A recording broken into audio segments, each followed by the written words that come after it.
Assalamualaikum warahmatullahi wabarakatuh.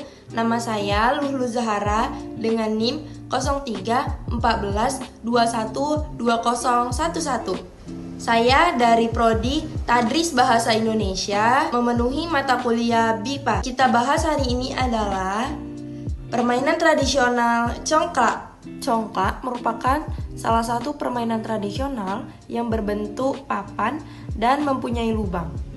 Permainan ini dimainkan dengan menggunakan landasan lonjong di mana terletak dengan deretan yang berlubang. Biasanya lubang masing-masing kurang lebih itu sedalam 2 cm dan diameter sekitar 6 cm berbasis berpasangan.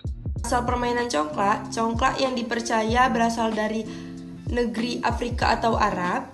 Namun permainan ini juga cukup identik permainan tradisional masyarakat Jawa, di mana selain di Pulau Jawa, permainan ini dikenal juga di daerah lain. Congklak tersebar ke Asia, pedagang-pedagang Arab. Nah, permainan congklak dilakukan oleh 2 orang. Lalu, apa arti congklak? Nah, arti congklak adalah suatu permainan tradisional yang dikenal dengan berbagai macam nama di seluruh Indonesia.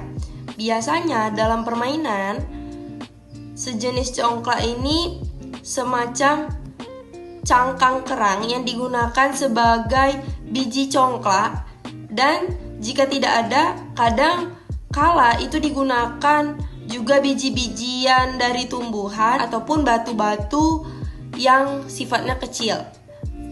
Manfaat dari permainan congklak: sebagai permainan tradisional congklak pada anak memiliki tujuan antara lain membantu anak mengenal angka dan mengenalkan matematika sederhana yang ada dalam kehidupan sehari-hari. Jadi dalam permainan mereka digunakan papan yang dinamakan papan congklak dan 98 atau 14 kali 7 buah biji yang dinamakan biji congklak atau buah dari congklak tersebut. To get more shells into their home than the opponent. To set up the game, place the congklak board between you and your opponent and place 7 shells in each hole on the board, not including the 2 homes at the end. Then choose one player to go first.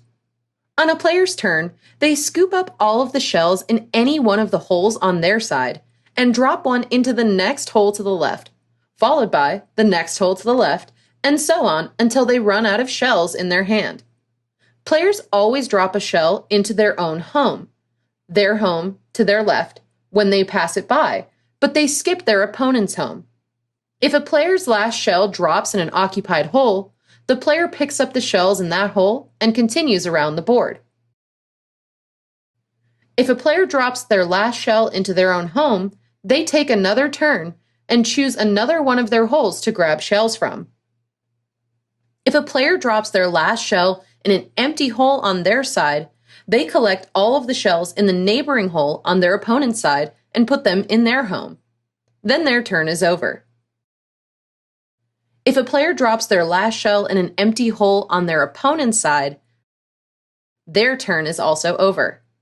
The game continues until there are no shells left in any of the holes on the board. The player with the most shells in their home wins.